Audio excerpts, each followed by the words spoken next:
Hi everyone, welcome back to my channel. This is a full video of diabetes mellitus by Dr. B M Hegde. If you really like this video, please do like, share and subscribe. Namaskara.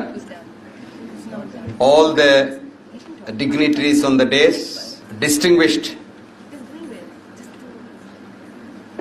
shall we say, guardians of human health present in the audience,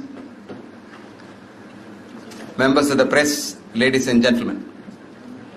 Let me say at the outset how happy I am to have been able to inaugurate this wonderful conference, both for doctors and I am told for lay people as well. Following this inauguration, I am told there are sessions for lay people on this so-called disease, diabetes, which in fact is not a disease at all.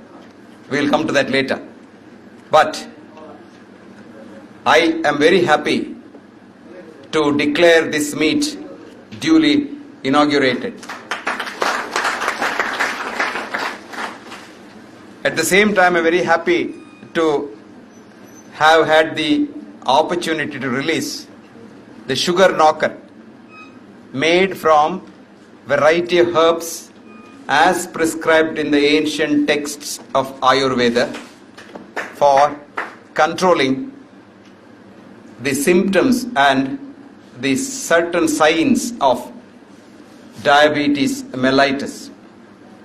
Of course, you talk about sugar. Reminds me of a nice book if any one of you want to read, if you have the habit of reading books. There's a beautiful book called Who Has Seen Blood Sugar? You understand? That's the title of the book. What's the title of the book? Who Has Seen Blood Sugar? Do you know who has written that? Professor of Diabetology in the College of Physicians and Surgeons in Philadelphia and editor of the most prestigious Annals of Internal Medicine for as long as 30 years. And a great thinker in America, an exception to the usual thinkers. His name is Frank Davidoff. F-R-A-N-K, Davidoff, D-A-V-I-D-O-F-F. This is published by the College of Physicians and Surgeons in Philadelphia. And a very interesting book. He asks a question.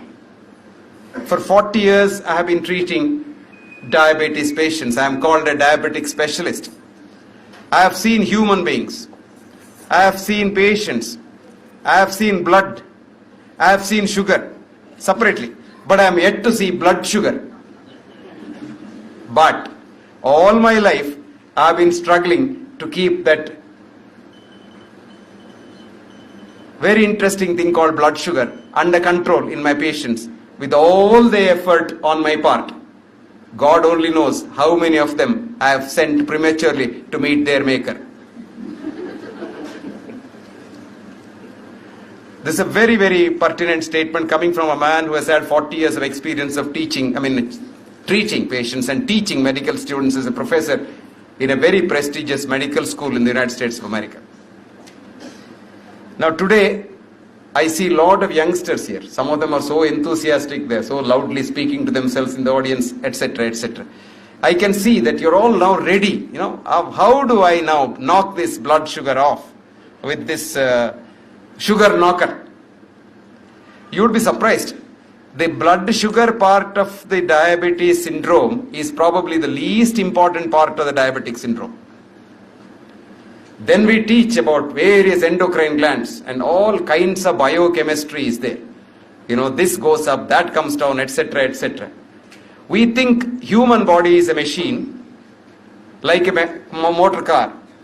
And let us say, pancreas is like the carburetor of the motor car, and something is wrong with that, and we are now trying to replace the pancreas, probably with a new pancreas, or transplant the pancreas with a new pancreas. And we think the problem is solved. Far from it. Pancreas is only an incidental part of the whole process. Some people say, okay, I will, endocrinologist must have told you, it's not the pancreas. Okay, pancreas, growth hormone, liver, spleen, head, brain, everything they do. Even then diabetes is not controlled. Did you know that? Very interesting. You get me a beautifully controlled diabetic. Beautifully controlled means blood sugar normal. I will show you how badly his whole human system is upset. We have gone deep into that. Human body is not a machine. It cannot be equated to a machine, and it does not run on bioelectricity. Did you understand that? Human body is run by the human consciousness. This is a very important thing. And what is human consciousness? Where is it situated? Somebody said, where is the mind? And the usual answer in the conventional positive science is never mind. And somebody says, what is matter? No matter. But if you go into quantum physics, you realize that there is so much happening down there, below there. Where? Beyond the atom. And so the human mind or the human consciousness is present in every single human cell. And do you know how many cells are there in the human body? Any takers?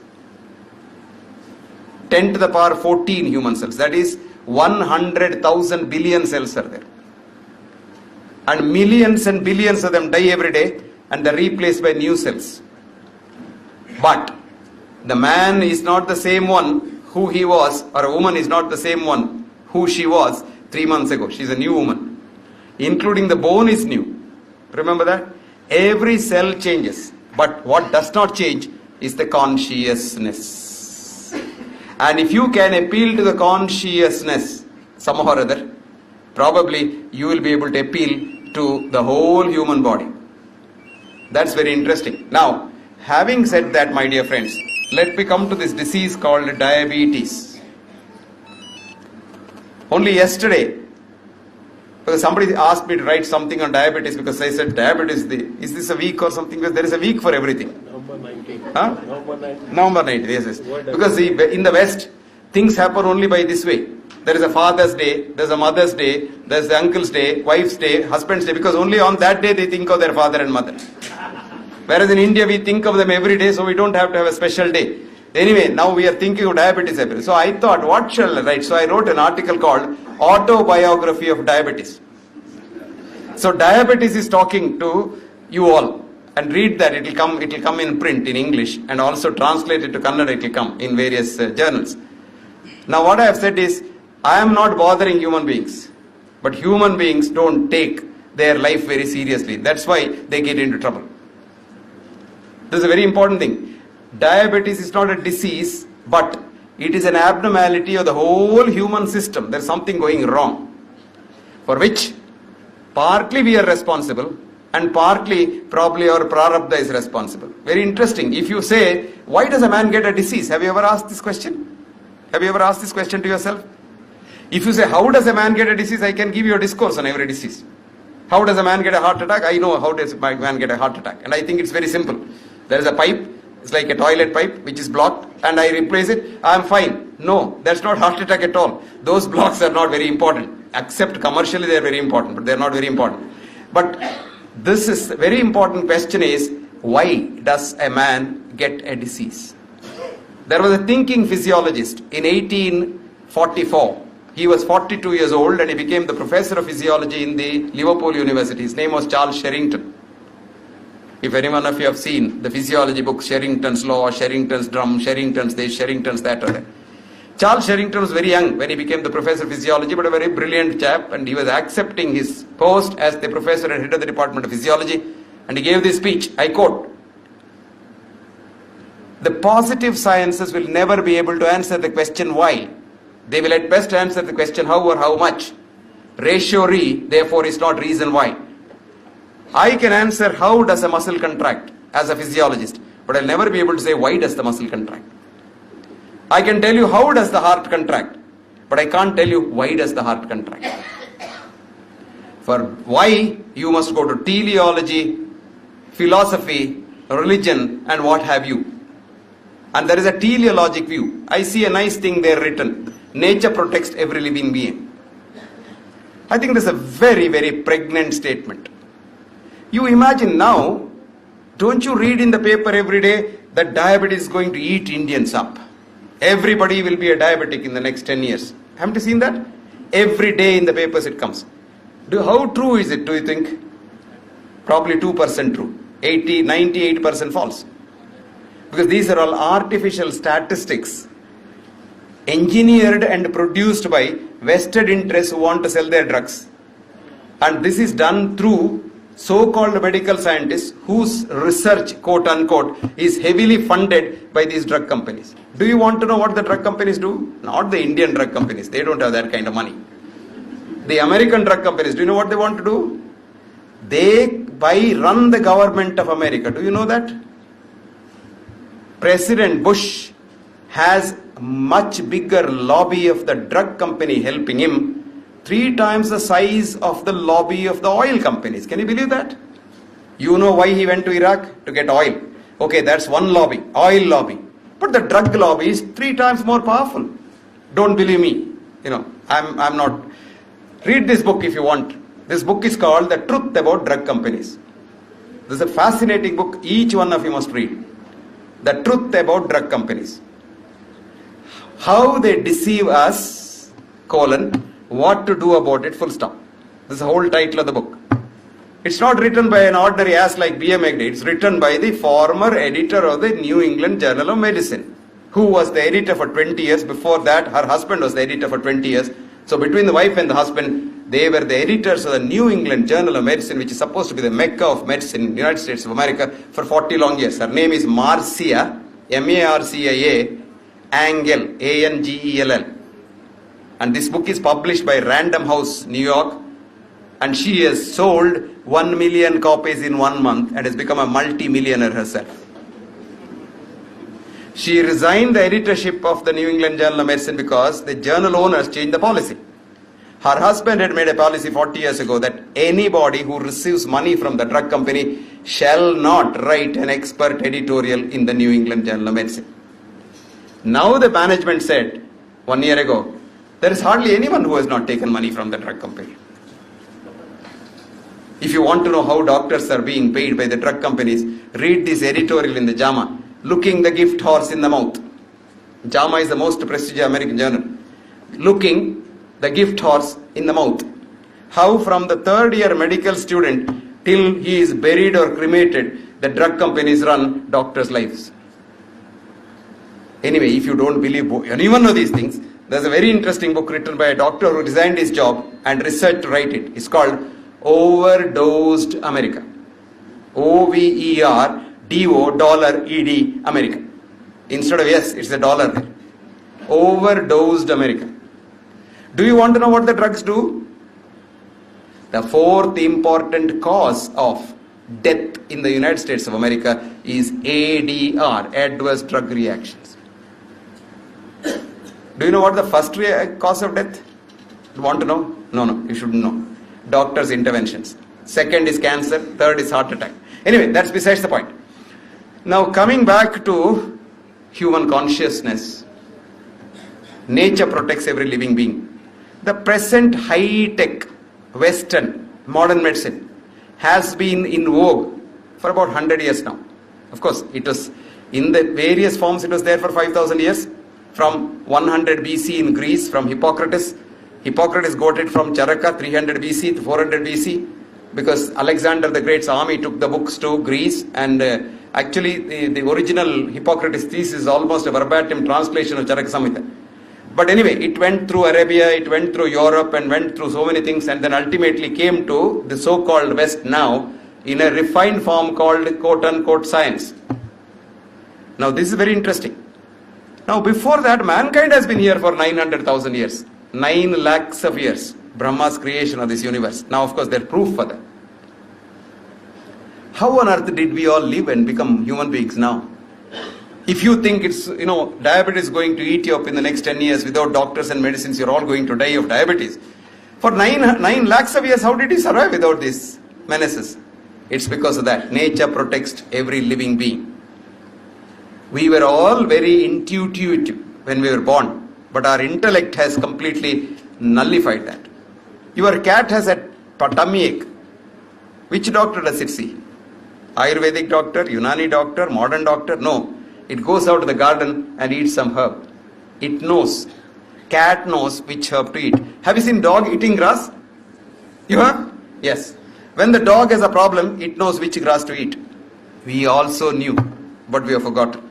Because we are daily brainwashed by the newspaper saying that diabetes will kill you, and if you don't believe in X, Y, Z drug companies, drugs, you will die. And what is the treatment? Everybody must be screened, I believe, in India. Now we'll come back to diabetes, and we'll come back to sugar.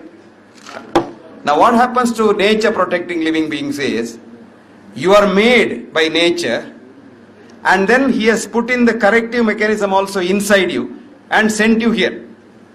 If you behave normally, sensibly, you will live as long as you live comfortably. If you misbehave, you will die early maybe, and you will suffer. That's all the simple thing. Nature has a cure for everything. Did you know that? Most of our drugs are discovered like that. So, these herbs are nature given, God given, they are good. But there are so many buts in it. Just lowering the sugar is not treatment of diabetes at all. No. It is a good treatment for the doctor, the laboratory and the report. But may not be a good treatment for the patient for the simple reason that if it only lowers the sugar, it may not do what else it has to do. The most important thing is it has to get the patient back into healthy chaos. We have done some beautiful studies, and this can be very easily done. You make a diabetic stand on a high glass table. Okay? We take the photograph of his feet. Man is standing on the table. We take the photograph, digital photographs, and we digitize it, and we put a CW plot on that, and we can show beautifully how the capillaries go on doing that. This is a normal chaos. The blood supply to the feet comes and goes, comes and goes, comes and goes, and distributes like a flower going, like that. Now you make a diabetic patient stand on that. Tightly controlled, blood sugar absolutely normal. He stands there, his capillaries are absolutely like that. They will never do that. Now if you can have something which shows that sugar is controlled and the capillary is doing that, that will be the real Dhanvantari's medicine. And I was telling our young man, energetic engineer, that the controlled studies in future should be done not on reductionist ideas as we do in Western medicine. That is, you take two groups. Match control, we say. What is matching? Height, weight, body mass index, sex. That won't do. Because man is not his body. Man is 30% body, 30% genes, 40% consciousness. So you must be able to classify human beings in a genetico-constitutional conscious variety. That is only can be done by Ayurveda. That is, this Vata Pitta Kapha is not just the literal meaning of that. These are genetico-constitutional subtypes of man. Now, somebody has developed a further thing. There are 500 subtypes of Vata Pitta Kapha. And all that can be computerized today. And you can get the CD from Pune University. There's a man called Bhushan Patwardhan. You write to him, he will send you the CD. You can put it there. And then any patient who comes to you, if you have a long questionnaire to know all about him, his worries, his anxiety, his background, etc., etc., etc., and type it onto the computer, press a button, you get a subtype of that man. Now you must get, say, 100 people, and they are typed into various types, and you must compare the same type individuals with the other type. This is the real controlled study for the future. And one more thing, as I've told you, you can now check the healthy chaos in everything. If you want, I can give you the chaos in the heart. If you want, I can give you chaos in the lung. If you want, diabetes, the most important part is the capillary system. You can see all diabetics a problem, whether it is the eye or the kidney or the lung or the leg or the heart or wherever it is. It is the capillaries that really are a problem. Even tightly controlled diabetics have more complications than not so tightly controlled diabetics also. For the simple reason that you are not controlling the healthy chaos.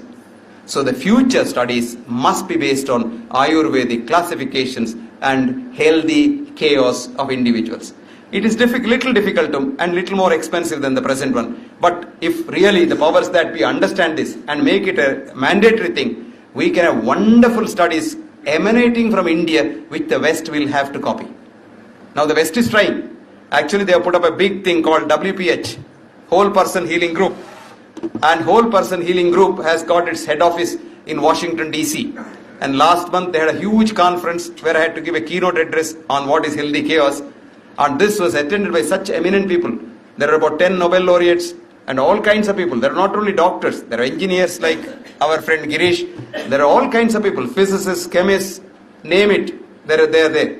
And this is the future of medical research. Now, if any one of you have learned chemistry, I will tell you there is what's called a new chemical action happening in the human body called hormesis. Have you heard of this? It's not even written in the pharmacology books. Hormesis, Hormesis. Hormesis is every drug in very small doses has a biopositive effect. It does good to the human body. And there is a threshold beyond which it harms the human body. This applies to every single drug, A to Z. Every drug has the same thing, which is called hormesis, which was first discovered in vitamin C by an eminent chemist in the same department where Linus Pauling discovered vitamin C. But Linus Pauling didn't like it, because you say vitamin C is bad, he hated it. So he filed a suit against this man for $10 million. And who won the suit? Edward Calabrese won the suit. But of course, Linus Pauling didn't pay the money, the university paid the money. Anyway, Linus Pauling died. Now, hormesis has come to be. I'll give you an example.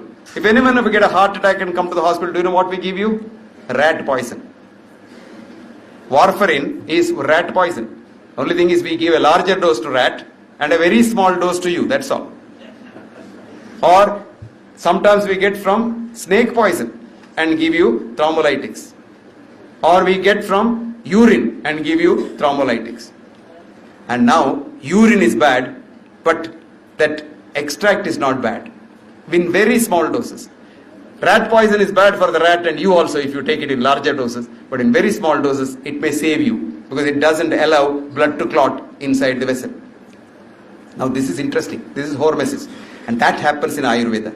Ayurveda and homeopathic drugs work by hormesis. So that little bit of, say for example, ginger. Now ginger has the most potent antiviral drug ever found in medicine. And this was discovered by people in Harvard University. You and I think ginger, adenu nama amma adige haktare. Adenu maddu anta helidre nobody will believe it. Garlic. They wanted to kill garlic by doing 43 studies in the world literature on garlic pearls. And everyone was negative. So they wrote an editorial in the BMJ, garlic is good for cooking but not as a medicine. So I wrote an editorial, garlic is good but not garlic pearls. You have not done your studies on garlic because garlic pearl doesn't have the SH group. They have removed it, removed the smell. And what is there? If you remove something, it's gone. So don't make Ayurvedic drugs. They are not Ayurvedic drugs, herbal drugs, into another reductionist science. Here, these boys have done not a reductionist science, but the whole thing. The whole is here. It's the whole that matters, not the bit. I told you, this is water. This is not hydrogen or oxygen. This is water as such. Now for studies, West won't accept unless you take an extract. You take an extract and study on the rat or rabbit or cat or dog or whatever it is, if the Animal Protection Group and Maneka Gandhi allow you, and then show that it's safe. But for human beings, don't give the extract, give the whole. That's the idea. Now, I was telling you about controlling only sugar. Controlling sugar is necessary, but along with complete change in the system of a diabetic, which can only come with a comprehensive lifestyle change. Most of us are born in poverty. Remember that. When we were in our mother's womb, our mothers didn't have good nutrition. So what happens is, if you still survive in the mother's womb, in the olden days, a lot of children used to die in the mother's womb. If you still survive and get born, you are born with a very small pancreas. You are born with a very small blood vessel. You are born with everything small. So, if such a person goes up to the age of about 30 and then goes to Dubai and starts eating meat 4 times a day and biryani 10 times a day and payasam 4 times a day, this little pancreas says, my God, I can't help you. So that fellow becomes a diabetic at the age of 25. Now we say diabetes is coming to eat us up. No, it's not coming. We are inviting it. Why? We have put our thrifty genes. Our genes are called thrifty genes. That is, with very little food you can survive. But today what we eat is enough for 100 people. We eat so much. But if you don't want diabetes to kill Indians, you have to tell Indians to eat very less. Lal Bahadur Shastri was the right person. He said eat one meal less because there are so many people not eating. I would say eat 2 meals less, but the remaining 1 meal eat it 4 times or 6 times. In America, if you become a diabetic, you are given South Indian rice diet. And in India, if you become a diabetic, you are given chapati. So the wife will curse, "Ee savin chapati madabeku anta. Avalige chapati made abhyasa illa." That's not needed. What is needed is, we must eat depending on our genes. We should not eat too much. Second, we have become so sedentary now. When I was a young doctor, I have never seen a woman with the periarthritis, a joint, with this, with that. No, because they had to grind the rice and grind with the other thing for making masala, and then wash their clothes and draw water from the well. Beautiful exercise. None of them are diabetics. Today, you sit there, press one bell, chirr, dosa is ready, and press another bell, water comes, and press another bell, it's washed, and it's also automatically ironed probably. So what do? Sit in front of the television or in the office. And in the office, what do? The boss is a tiger, assistant is a tiger, colleague is a tiger. We were in the forest. The cause of death was only predation and old age. Now predation is when you see a tiger, you have to run. For that, God made you have a special mechanism called the autonomic nervous system, which immediately released catecholamines, which comes to the liver, where there are gunny bags of sugar kept as glycogen, and it released. So when you see a tiger, your blood sugar goes up because you got to run. Today you see a tiger in the office, and you are not running because you can't run. So each time you see the boss, your blood sugar goes up. So every day it keeps going up, going up, going up. It remains there up.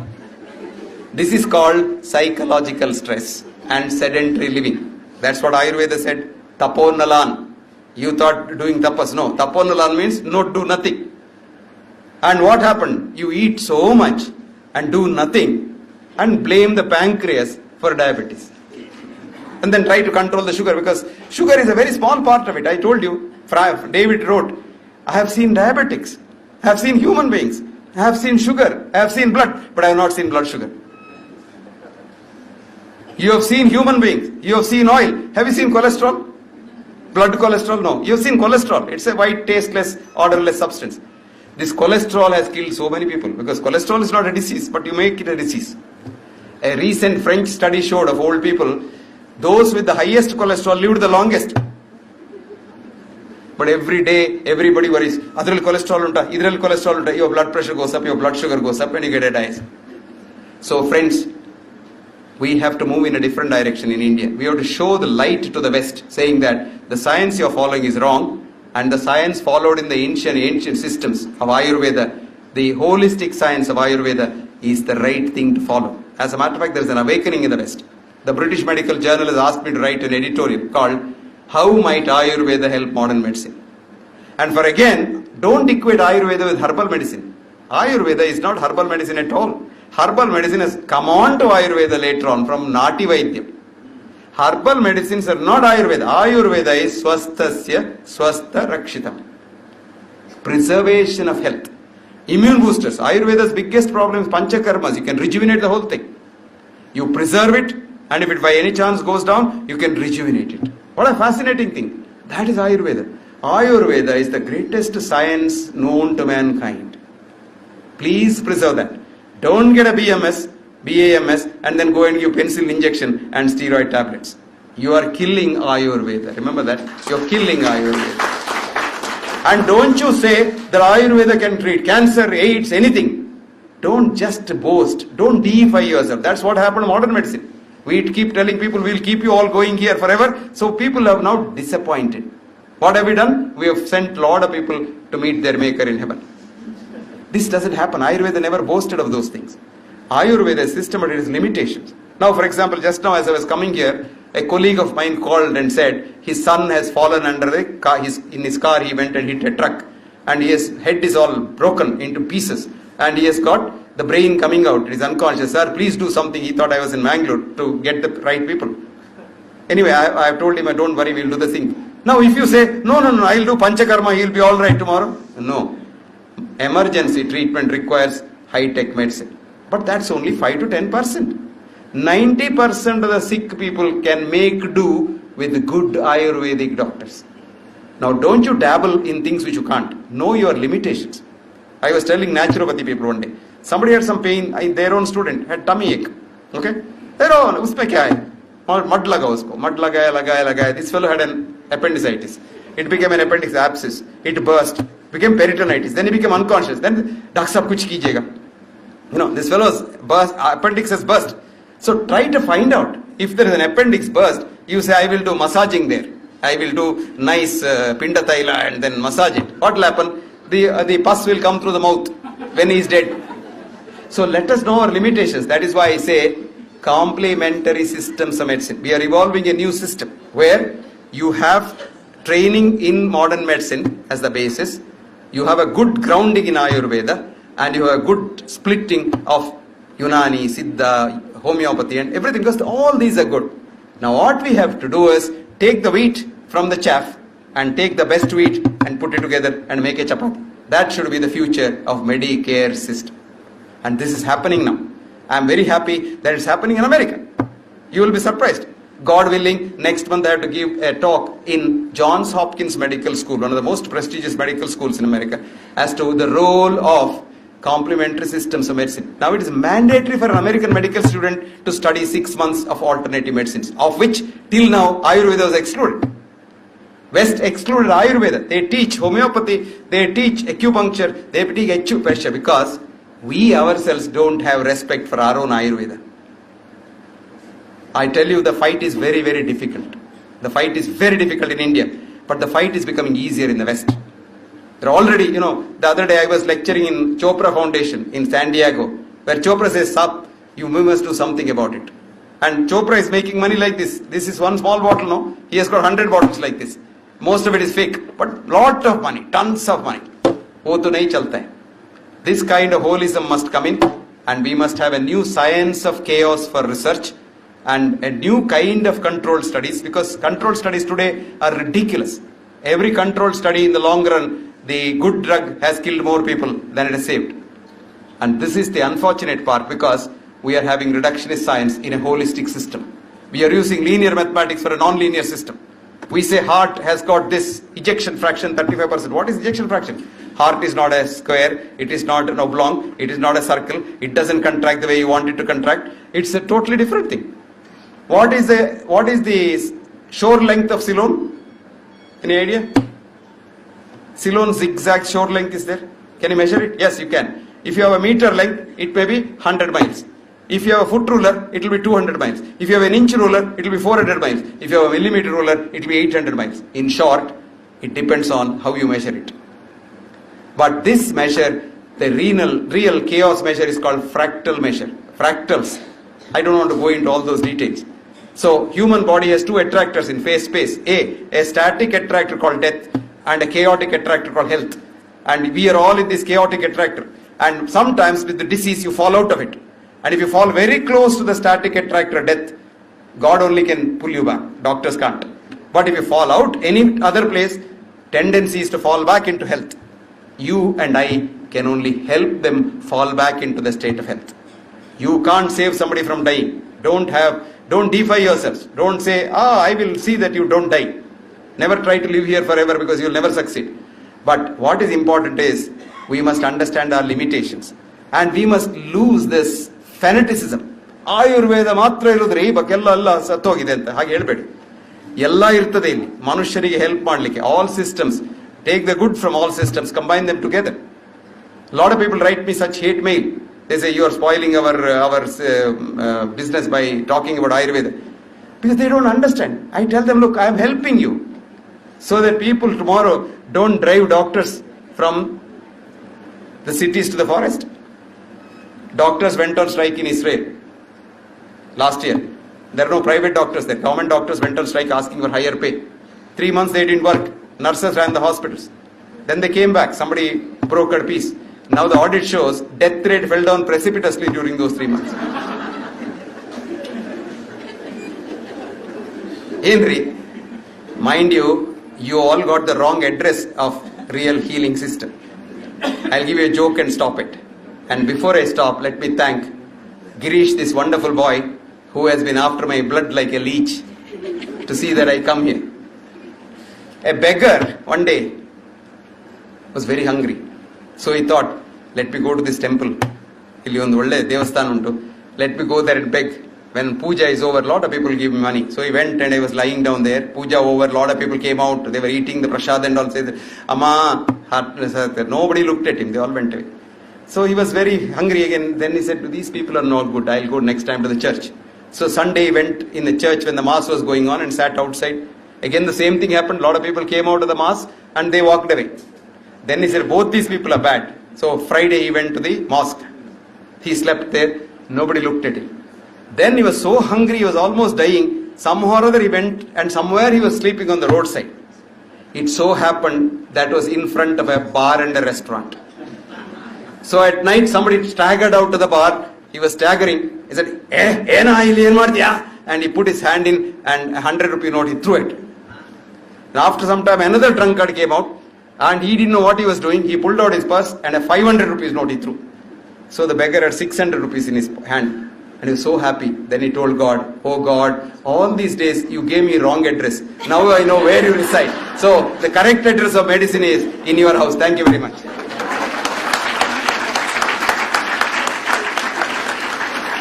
I now request Mr. Jayant Nadigir, the Trade Commissioner of Flanders, Federated State of Belgium, to address the gathering. Dignitaries on the dais, Girish. I don't know, I think I must be out of place here. I just came here to wish Girish all the best, but then he requested me to speak. Well, all I can say is he's done an excellent job of bringing this product to the aggrieved as far as the diabetes is concerned. And also, perhaps he knows why he invited me is I think Belgium has the largest concentration of diabetic patients. So I think he goes very well for his research. I only wish that he crosses the frontiers and then starts marketing his product in Europe as well. Any help that is required, I'm always there for you. So I wish you all the very best. Good evening, everybody. It was a great privilege for me to have Mr. B M Hegde on the occasion of launching of our product, Sugar Knocker. It was an inspiration when 2000, when Hegde was giving a keynote lecture on the Ayurveda 2000 at Chennai. I first time listened to his oration. Then at that time I had, so I thank B M Hegde for coming over and gracing the occasion.